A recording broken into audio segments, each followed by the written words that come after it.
And everyone practically must have taken drugs. Everyone, except for Asians, may not have. Because now I've learnt that there are two genes which protect the Asians. But the white skin has no those genes to protect.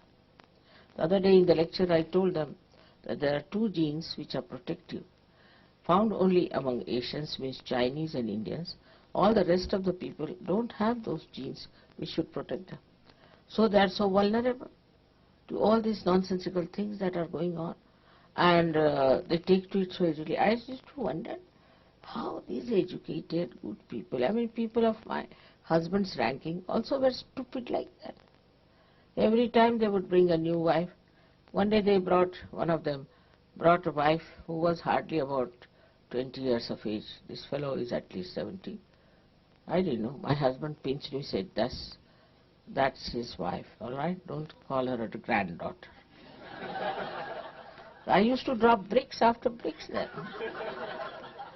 Such absurd people coming, and a 70-year-old man coming with a lady who is 20 years. I mean, you can never think that she could be his wife.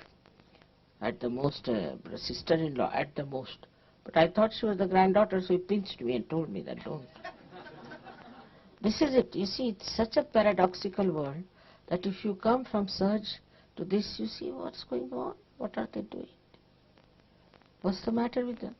Now, taking out clothes. Is it something great to take out clothes? You see? In Switzerland, which is such a cold country, I was wearing my sweater, my coat, covering my head, wearing warm socks, everything, because they said, let's go out just for a drive. So we got down. There's one lake called Lausanne. Lausanne, there's a very big lake. So as usual, Gregor ran up to see how is the situation there. He came back with a double speed. He said, no, mother, you can't go there. I said, what? No, you can't. I'm sorry, you can't. Let's go. They were all topless women sitting there. You know, this in Australia they had, even New Zealand, they had cricket match. They are supposed to be very good cricketers. And when we opened the TV, the women were sitting topless. We closed it away, couldn't see that. But I was told now they are losing in cricket. They will, definitely. Compared to Indian spinners who are young, innocent boys, you see. Very young, 20, 21. They have to be, because there's no innocence, there's no chastity, there's no respect. The women are sitting topless. How can they win? They are insulting the goddess there only. How can they win? They cannot win. And a game like cricket is something sensible. Even I don't know in any game if they can win, because if this distract the attention completely. But why do they go like that? Are all women trying to become prostitutes? What is the sense in it? I can't understand. And this is something they don't understand if you tell them that, you see, I was told that Mrs. Thatcher openly said that in this culture, women must expose their body. This is such a paradox. Can't understand. They show here Mother Mary as the sublime personality, and they show here women as the women who are nude. They want to become Mother Mary, or what do they want to become? And people like this, horrible people like this, Michael Jackson, he is that, are so prominent, making money. I mean, just see the paradox. Can you say that this is an advanced country when the ideas are so low? How can it be? After coming to Sahaja Yoga, you can see for yourself. But it makes these protective genes established in you. This is the thing in Sahaja. And suddenly you people have given up all that nonsense. You don't want all that. Actually, if you see it properly, from any logical point of view, you see, without the Maya of this nonsense, if you see it, you can logically understand that it is wrong. You see, why do you feel jealous of another man or woman? You feel jealous. That means you want just life, isn't it? People have murdered, women have murdered men or women because They were jealous. If it was natural and normal and joy-giving, you should not have felt bad about it.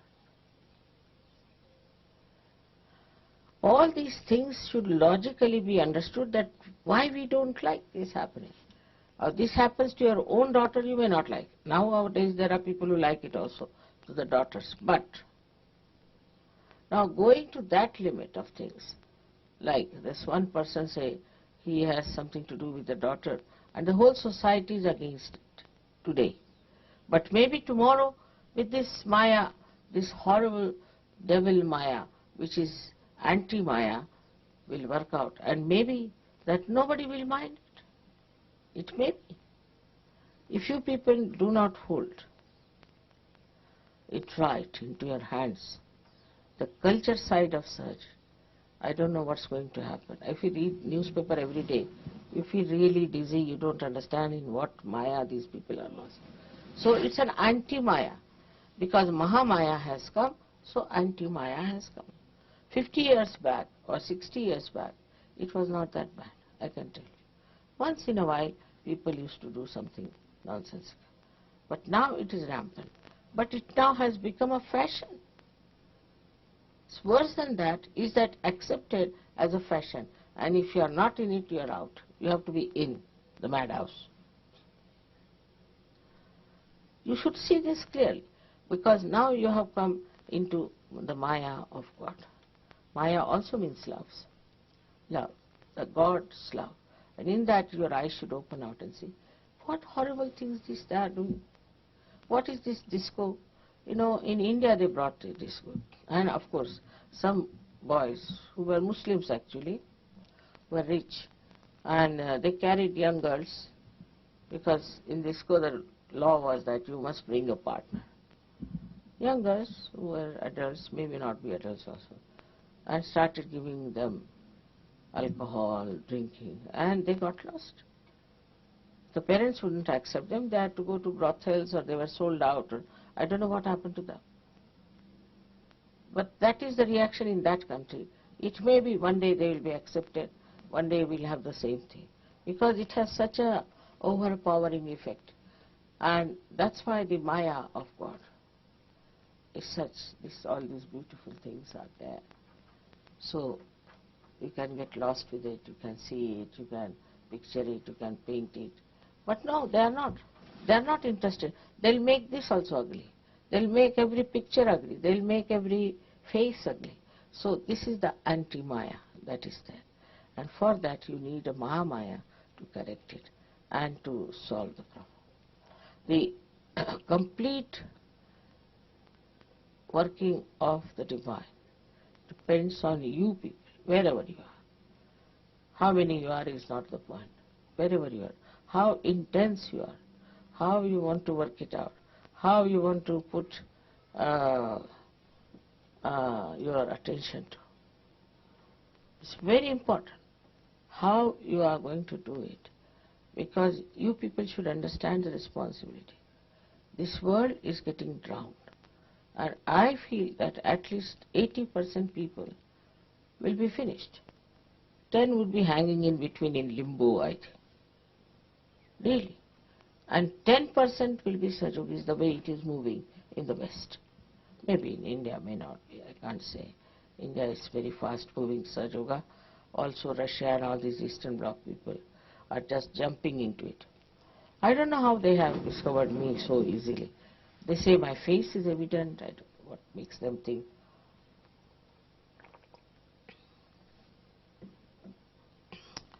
The another Maya is of power. And the power of money, if they can avoid, then they try to have power over territory of the land, this, that. That also made them mad quite a lot in the past. But now they are all fighting for some nonsensical land which will never belong to them. It stays here permanently, eternally. But the fights are going on. Then in the name of religion, they are fighting for this area, that area, or they are fighting for, say, just for changing their religion or getting more people in that religion. I don't know what is their idea of religion is. Is religion meant for that? Just think of it. Nobody thinks like that. What is it meant for? So, here again the Mahamaya has to work. And the Mahamaya works this way, that she integrates all the religions. She shows that all religions are the same, have the same spirituality, is on the same tree of spirituality they have grown. Instead of making people spiritual, they have made them money-oriented or they have made them power-oriented. I mean, it's the other way around. It's like the tree growing underneath or something absurd that you cannot explain. And that is the thing, is that elusive. That elusiveness is called Maya. And this elusiveness appeals to many people. Appeals, that's the point I'm worried about. Something is elusive.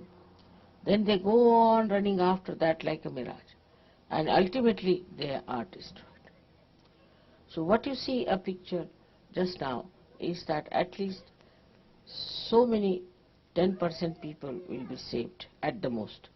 But it's a very sad affair because it has taken so much effort to make human beings, to make them all right, to make them sensible.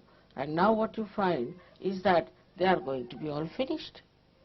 It's too much to bear, too much to believe in. But it is going to happen if you people do not take it up seriously and work it out. For you also, there should not be any illusions, because many of you are more busy with other things. To you, other things are more important than Sahaja. But whatever you are doing, you can bring in Sahaja into that.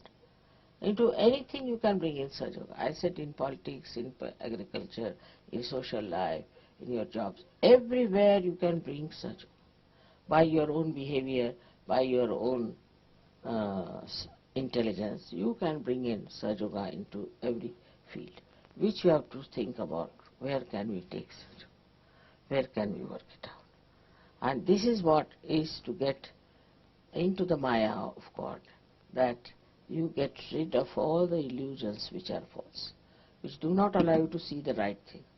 And then seriously to get into the productive side of Sahaja. Can imagine how productive is Sahaja, how the miracles work out, how there is this divine power is anxious to help, despite all this Mahamaya and other. I'll give you the example of my grandson now, because this time we had a big Maya on him. I told him that you should not go to Cambridge, they don't give admissions normally, and moreover it's more sort of theoretical things, not good for you, will be boards too there. So don't go. He wouldn't listen to me. Then he agreed, all right, if I get admission in these big universities in America, I'll go. But he didn't try, nothing of the kind. Last minute we sent him a application, and he sent that application. Last minute.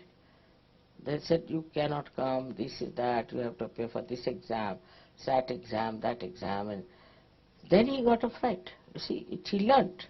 My God, I thought so easy to go to America, it is not. Even if you certify money, it's not easy. Then he started thinking that what was I thinking about Cambridge so much? This is the same, equally the same difficult thing. Until then he wanted to go for SAT, there to sit for an exam. But actually the appearing of the examination was only after 6 days, and I thought, how can he go? 6 days he cannot prepare even. So they said, you cannot come for SAT here. Now he was settled down in India. He didn't know what to do. Still he was saying, I'll try for this Cambridge again and this. I said, no, forget it. He wouldn't listen to me. Then he was very disappointed. He telephoned to me to say that I think that if I have to go to America, I'll go in a good university. Otherwise, no use going to a cheap university. I can get better education in India. So I said, all right. Then I gave a banda. He wanted to go abroad and learn something. It's all right. Can you imagine? It has worked like a real miracle. The university wrote to him that he is admitted unconditionally. Nobody did anything. Nobody wrote anything. Nothing. They have said it. See, none of them can understand what has happened. How did they get unconditional admission? So, you see, it's a miracle. But before that, this Maya was to be played. Otherwise, he would never have seen the importance of it.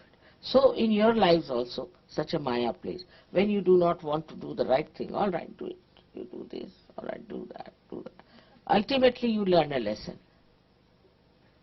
I don't say no. If you say, Mother, I want to do it, all right, go ahead. I want to do that, go ahead. Whatever you want to do. If I find you congenial, I may tell you that better not do, it's not going to help you. But then when they get a complete disillusionment, then they take to the right decision, come to the right things. Because, see, let them try with their own freedom. But then they realize that what Mother said was right, I should have done that, all right. So this is it. The Maya is like this, that it allows you to do what you like. You use your freedom. You go places to places. Do what you want to do. Whatever you think it proper, you do it. All right. This is the part of the Maya. But Mahamaya is that which brings you back to normal, brings you back to reality, to understand.